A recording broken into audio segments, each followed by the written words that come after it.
It has come. Of course, Dr. Craven had been sent for the morning after Colin had had his tantrum. He was always sent for at once when such a thing occurred, and he always found, when he arrived, a white, shaken boy lying on his bed, sulky, and still so hysterical that he was ready to break into fresh sobbing at the least word. In fact, Dr. Craven dreaded and detested the difficulties of these visits. On this occasion he was away from Misselthwaite Manor until afternoon. "How is he?" he asked Mrs. Medlock rather irritably when he arrived. "He will break a blood vessel in one of those fits some day. The boy is half insane with hysteria and self-indulgence." "Well, sir," answered Mrs. Medlock, "you'll scarcely believe your eyes when you see him.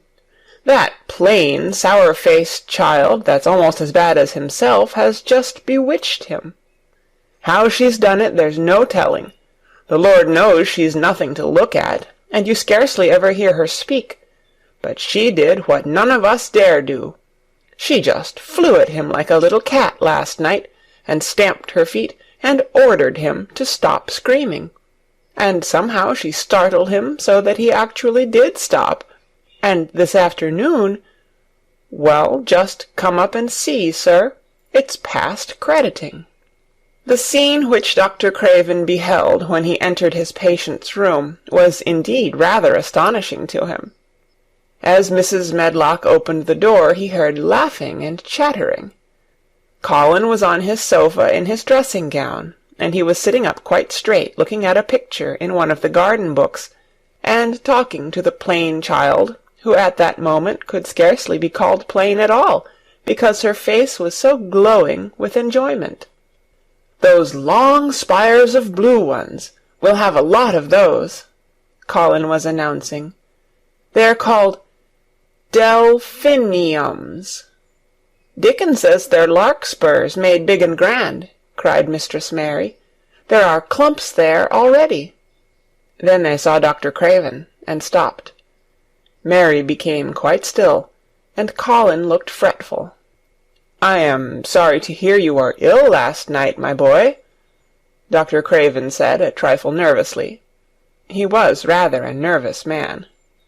"I'm better now, much better," Colin answered, rather like a Rajah. "I'm going out in my chair in a day or two if it is fine. I want some fresh air." Dr. Craven sat down by him and felt his pulse, and looked at him curiously. "It must be a very fine day," he said, "and you must be very careful not to tire yourself." "Fresh air won't tire me," said the young Rajah. As there had been occasions when this same young gentleman had shrieked aloud with rage, and had insisted that fresh air would give him cold and kill him, it is not to be wondered at that his doctor felt somewhat startled. "I thought you did not like fresh air," he said.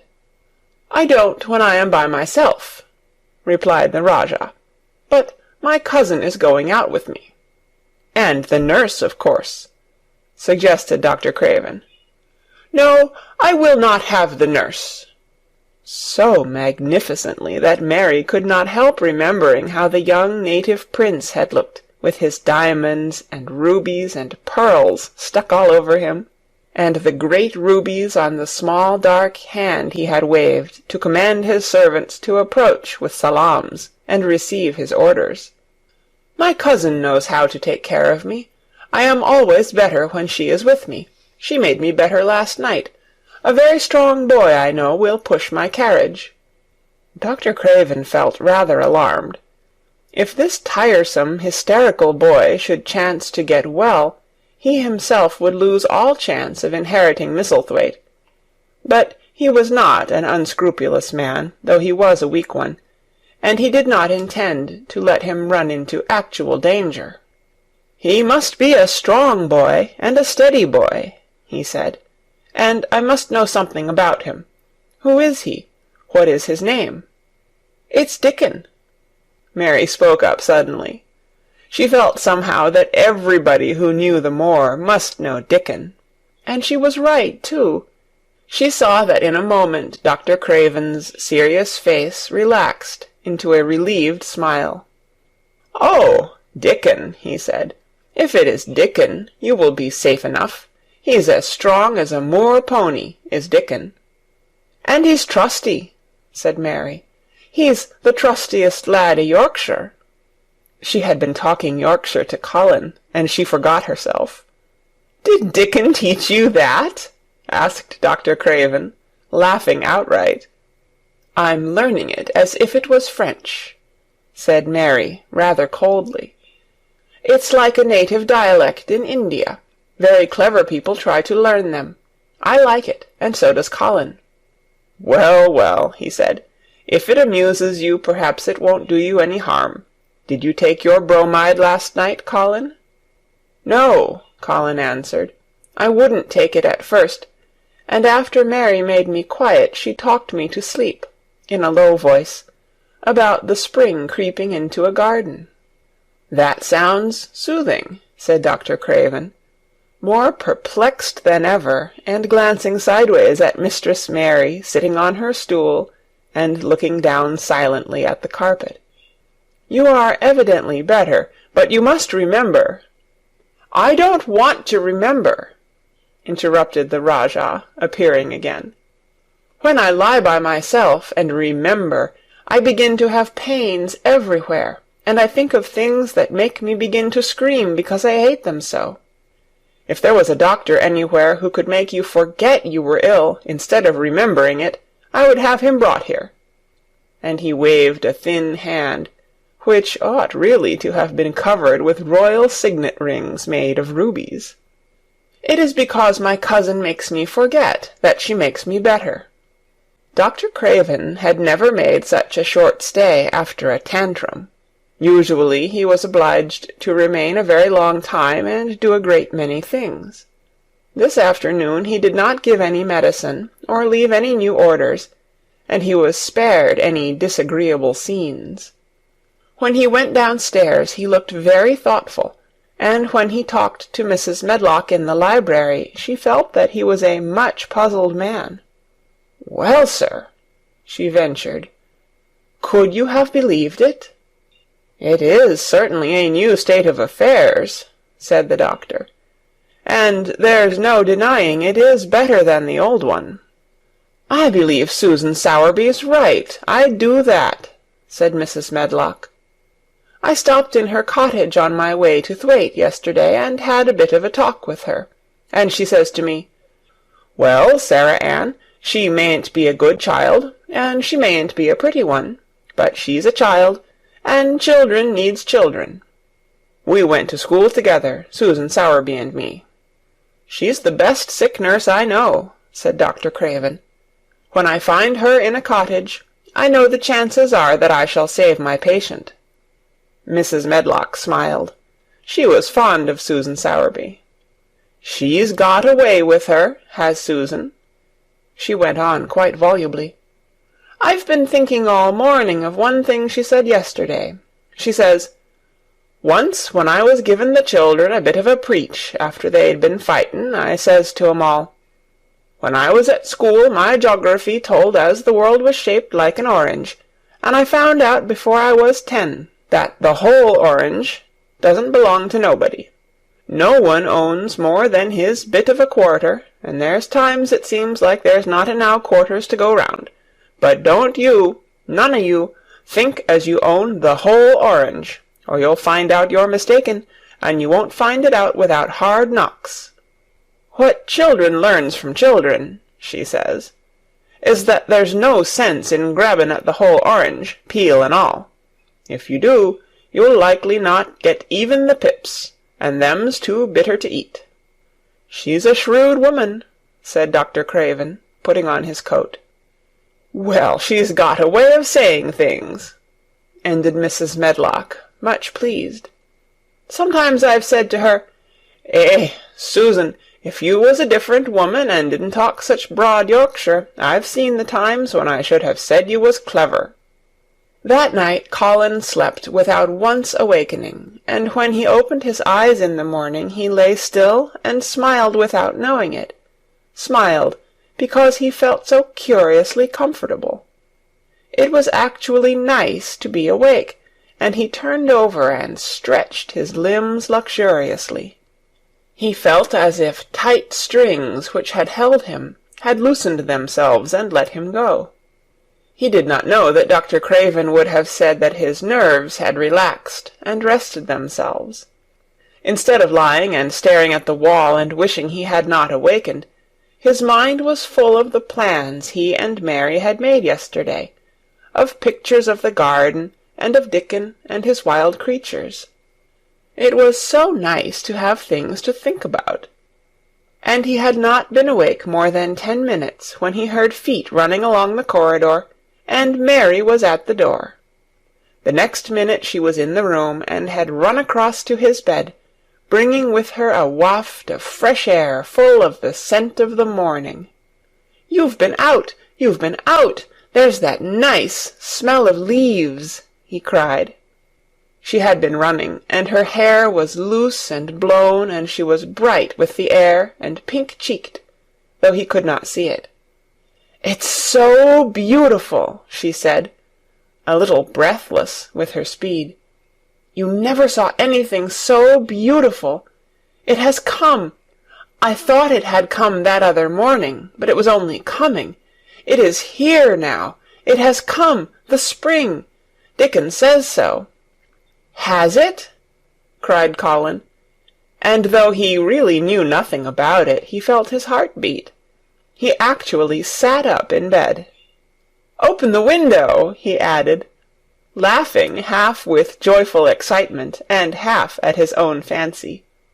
"Perhaps we may hear golden trumpets."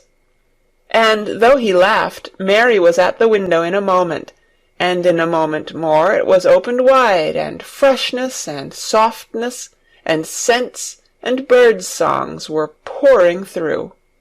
"That's fresh air," she said. "Lie on your back and draw in long breaths of it. That's what Dickon does when he's lying on the moor. He says he feels it in his veins, and it makes him strong, and he feels as if he could live for ever and ever.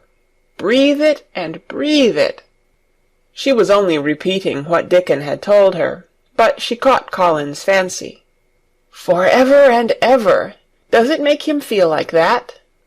he said, and he did as she told him, drawing in long, deep breaths over and over again, until he felt that something quite new and delightful was happening to him. Mary was at his bedside again. "Things are crowding up out of the earth," she ran on in a hurry, "and there are flowers uncurling, and buds on everything, and the green veil has covered nearly all the grey, and the birds are in such a hurry about their nests for fear they may be too late, that some of them are even fighting for places in the secret garden. And the rose bushes look as wick can be, and there are primroses in the lanes and woods, and the seeds we planted are up, and Dickon has brought the fox and the crow and the squirrels, and a newborn lamb." And then she paused for breath. The newborn lamb Dickon had found 3 days before, lying by its dead mother among the gorse bushes on the moor. It was not the first motherless lamb he had found, and he knew what to do with it. He had taken it to the cottage wrapped in his jacket, and he had let it lie near the fire, and had fed it with warm milk. It was a soft thing with a darling, silly baby face, and legs rather long for its body. Dickon had carried it over the moor in his arms, and its feeding bottle was in his pocket with a squirrel, and when Mary had sat under a tree with its limp warmness huddled on her lap, she had felt as if she were too full of strange joy to speak. A lamb! A lamb! A living lamb who lay on your lap like a baby. She was describing it with great joy, and Colin was listening and drawing in long breaths of air when the nurse entered. She started a little at the sight of the open window. She had sat stifling in the room many a warm day because her patient was sure that open windows gave people cold. "Are you sure you are not chilly, Master Colin?" she inquired. "No," was the answer. "I am breathing long breaths of fresh air. It makes you strong. I am going to get up to the sofa for breakfast. My cousin will have breakfast with me." The nurse went away, concealing a smile, to give the order for 2 breakfasts. She found the servants' hall a more amusing place than the invalid's chamber, and just now everybody wanted to hear the news from upstairs. There was a great deal of joking about the unpopular young recluse who, as the cook said, had found his master, and good for him. The servants' hall had been very tired of the tantrums, and the butler, who was a man with a family, had more than once expressed his opinion that the invalid would be all the better for a good hiding. When Colin was on his sofa, and the breakfast for 2 was put upon the table, he made an announcement to the nurse in his most Rajah-like manner. "A boy, and a fox, and a crow, and 2 squirrels, and a new-born lamb are coming to see me this morning. I want them brought upstairs as soon as they come," he said. "You are not to begin playing with the animals in the servants' hall and keep them there. I want them here." The nurse gave a slight gasp, and tried to conceal it with a cough. "Yes, sir," she answered. "I'll tell you what you can do," added Colin, waving his hand. "You can tell Martha to bring them here. The boy is Martha's brother. His name is Dickon, and he is an animal charmer." "I hope the animals won't bite, Master Colin," said the nurse. "I told you he was a charmer," said Colin austerely. "Charmers' animals never bite." "There are snake charmers in India," said Mary, "and they can put their snakes' heads in their mouths." "Goodness!" shuddered the nurse. They ate their breakfast with the morning air pouring in upon them. Colin's breakfast was a very good one, and Mary watched him with serious interest. "You will begin to get fatter just as I did," she said. "I never wanted my breakfast when I was in India, and now I always want it." "I wanted mine this morning," said Colin. "Perhaps it was the fresh air. When do you think Dickon will come?" He was not long in coming. In about 10 minutes Mary held up her hand. "Listen," she said. "Did you hear a caw?" Colin listened and heard it, the oddest sound in the world to hear inside a house. A hoarse caw, caw. "Yes," he answered. "That's soot," said Mary. "Listen again. Do you hear a bleat, a tiny one?" "Oh, yes!" cried Colin, quite flushing. "That's the new-born lamb," said Mary. "He's coming." Dickon's moorland boots were thick and clumsy, and though he tried to walk quietly, they made a clumping sound as he walked through the long corridors. Mary and Colin heard him marching, marching, until he passed through the tapestry door on to the soft carpet of Colin's own passage. "If you please, sir," announced Martha, opening the door. "If you please, sir, here's Dickon and his creatures." Dickon came in, smiling his nicest wide smile. The new-born lamb was in his arms, and the little red fox trotted by his side. Nut sat on his left shoulder, and Soot on his right, and Shell's head and paws peeped out of his coat-pocket. Colin slowly sat up and stared, as he had stared when he first saw Mary, but this was a stare of wonder and delight. The truth was that in spite of all he had heard, he had not in the least understood what this boy would be like, and that his fox and his crow and his squirrels and his lamb were so near to him and his friendliness that they seemed almost to be a part of himself. Colin had never talked to a boy in his life, and he was so overwhelmed by his own pleasure and curiosity that he did not even think of speaking. But Dickon did not feel the least shy or awkward. He had not felt embarrassed because the crow had not known his language, and had only stared and had not spoken to him the first time they met. Creatures were always like that until they found out about you. He walked over to Colin's sofa and put the newborn lamb quietly on his lap, and immediately the little creature turned to the warm velvet dressing-gown and began to nuzzle and nuzzle into its folds, and butt its tight-curled head with soft impatience against his side. Of course no boy could have helped speaking then. "What is it doing?" cried Colin. "What does it want?" "It wants its mother," said Dickon, smiling more and more. "I brought it to thee a bit hungry, because I knowed thou'd like to see it feed." He knelt down by the sofa, and took a feeding bottle from his pocket. "Come on, little un," he said, turning the small woolly white head with a gentle brown hand. "This is what thou's after. They'll get more out o' this than they will out o' silk velvet coats. There now."